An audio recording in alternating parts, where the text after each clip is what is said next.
The email hit everyone's inbox at exactly 8:47 a.m. on a Tuesday that felt like a Monday.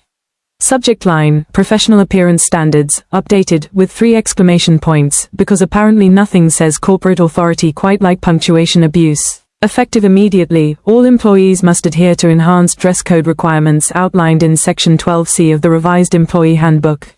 Specifically, fabric patterns that deviate from standard business attire may result in corrective action. I was halfway through my Starbucks Pike Place roast when I read it, sitting in my grey Honda Civic in the parking lot of Morrison Associates.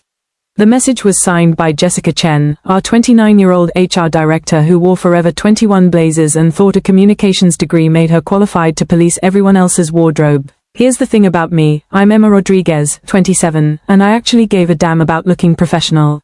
While everyone else showed up in wrinkled khakis from Target or those cheap polyester dresses that looked like they came from a flight attendant costume shop, I invested in real clothes. Today's offense. A charcoal Ralph Lauren pencil skirt with a subtle houndstooth pattern that probably cost more than Jessica's entire weekly paycheck. I worked in federal contract compliance, the department that kept our consulting firm from losing millions in government deals. Most people thought we just shuffled paperwork, but I was the one who made sure every I was dotted and every T crossed on contracts worth more than most people's houses. What they didn't know was that 3 months ago, I'd passed a security clearance review that would make most CIA analysts jealous. The thin black badge tucked in my Kate Spade wallet wasn't just decoration, it was a level 4 federal security clearance, the kind that required background checks so thorough they interviewed my high school math teacher. But Jessica didn't know that. To her, I was just another employee to push around, another person to remind of her imaginary authority. She'd been gunning for me ever since she found out we made roughly the same salary, despite the fact that I actually kept the company from imploding while she organized birthday parties and sent passive-aggressive emails about kitchen cleanliness. I grabbed my coffee and headed inside, the familiar weight of that badge pressing against my hip like a loaded gun nobody knew I was carrying. The ambush came at 10:23 a.m. while I was reviewing a Pentagon procurement contract that could make or break our fiscal year.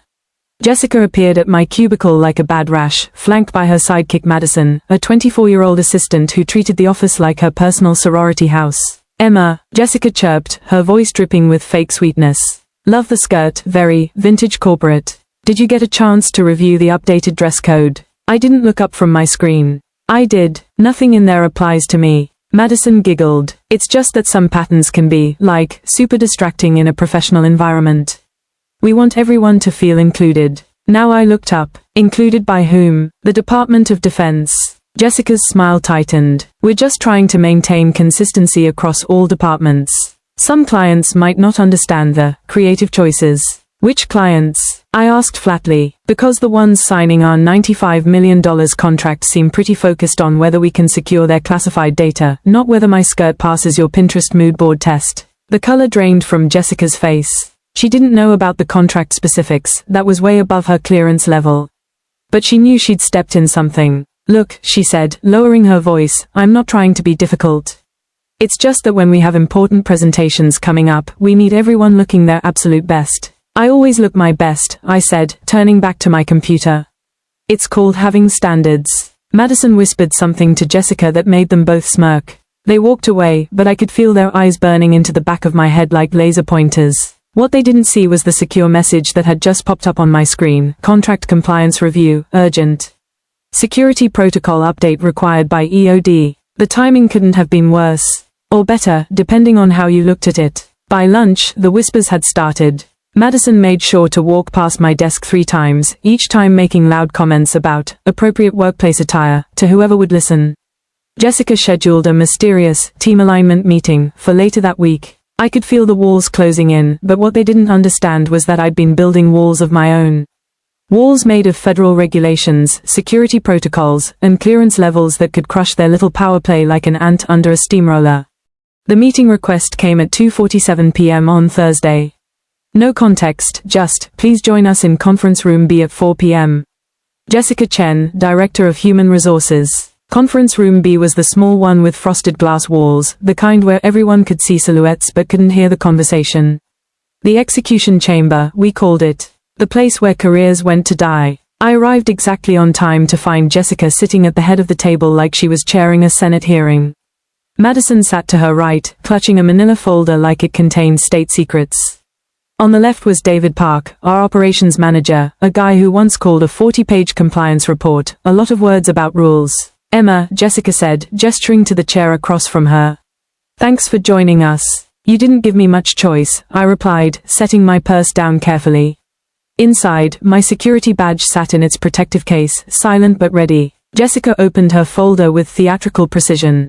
We need to discuss some ongoing concerns about workplace behavior and adherence to company policies, such as...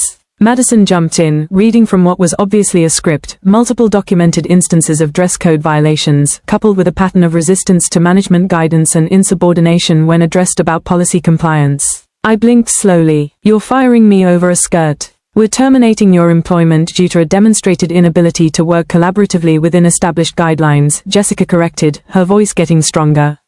This morning's interaction was simply the final incident in a concerning pattern. David shifted uncomfortably. He looked like a man who'd been promised a quick witness role and instead found himself at a war crimes tribunal. You've been warned multiple times, Jessica continued, sliding a termination letter across the table.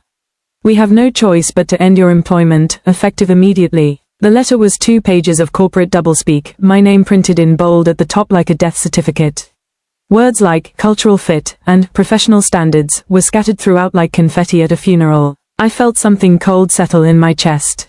Not anger, something sharper. More surgical. Just to be clear, I said, my voice steady as granite, you're terminating me for dress code violations. Among other behavioral concerns, Jessica nodded, practically glowing with satisfaction. And you're doing this without consulting security clearance protocols. Jessica blinked. What? I smiled for the first time all day. Nothing. I'm sure you've covered all your bases. The cardboard box they gave me was insultingly small, the kind designed for sympathy, not for someone who'd spent 3 years keeping federal contracts afloat. A single piece of bubble wrap fluttered inside like a surrender flag. Walking back to my desk felt like a death march. The marketing team stopped their conversation mid-sentence when they saw me. An intern from accounting mouthed, I'm sorry, with the kind of panicked eyes usually reserved for natural disasters. David Park materialized beside my cubicle, hands shoved deep in his pockets.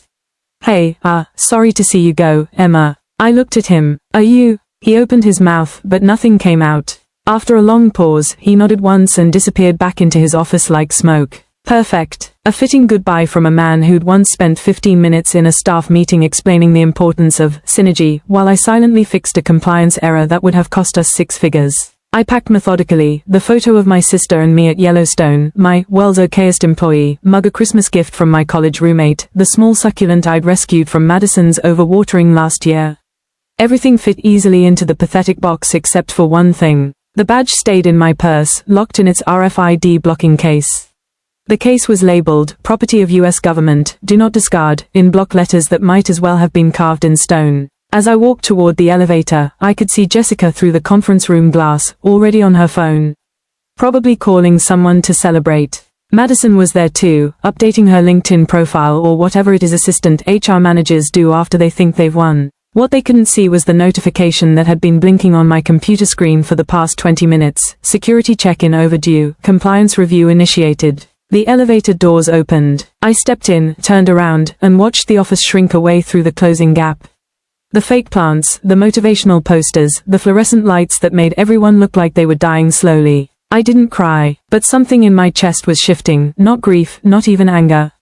Something colder, something with teeth. At the front desk, a security guard handed me an envelope with my final paycheck and COBRA information.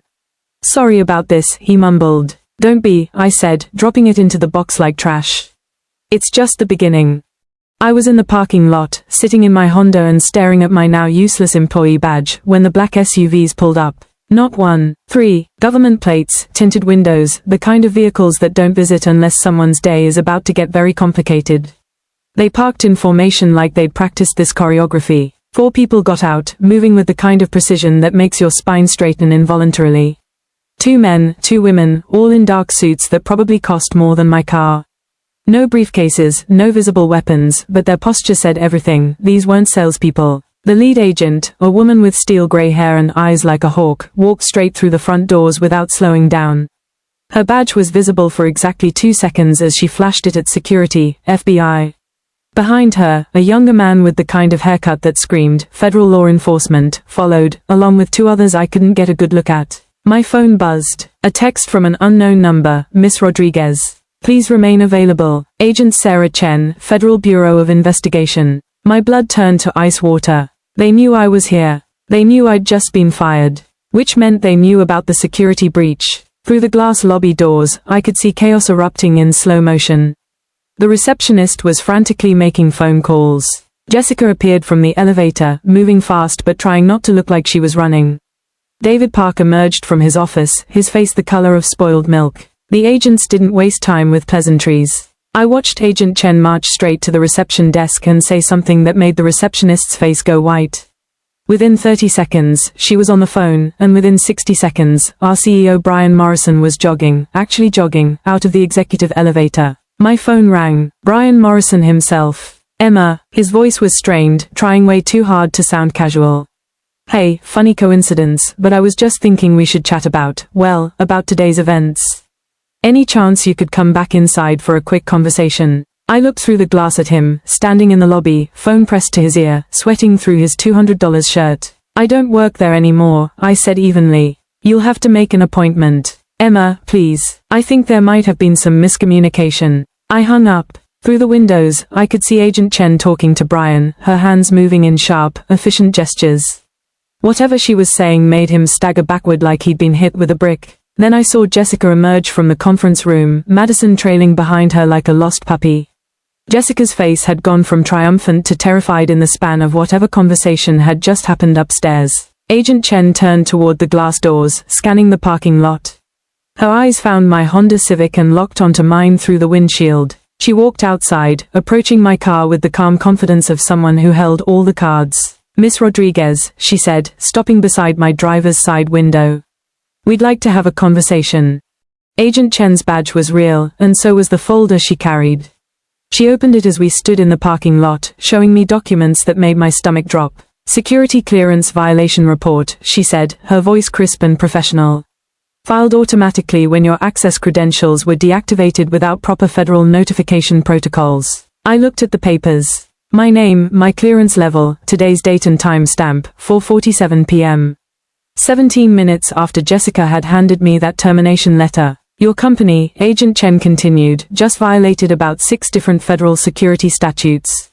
The $95 million defense contract they're so proud of. It requires all Level 4 clearance holders to be terminated through specific channels with 48-hour advance notice to the Department of Defense.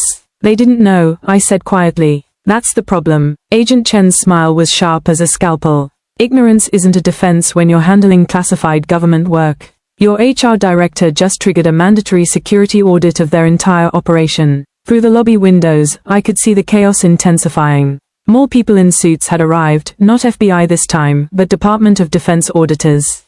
They were setting up laptops and spreading papers across every available surface like they were planning to stay for weeks. What happens now? I asked. Now we find out how deep this goes. How many other security protocols they've been ignoring. How many other classified projects they've been treating like office birthday parties. Agent Chen closed the folder. Your former employer is about to discover that federal contracts come with federal oversight. The hard way. My phone buzzed again. This time it was Jessica, calling from inside the building. I could see her through the glass, pacing frantically while talking. I declined the call. Miss Rodriguez, Agent Chen said, pulling out a business card.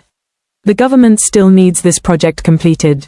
The contract doesn't disappear just because the contractor proved they're incompetent. We'll be looking for qualified individuals to help us find a new primary contractor. The card was heavy stock paper, cream-colored, with just a name, number, and the Department of Defense seal embossed in the corner. The pay is better, she added.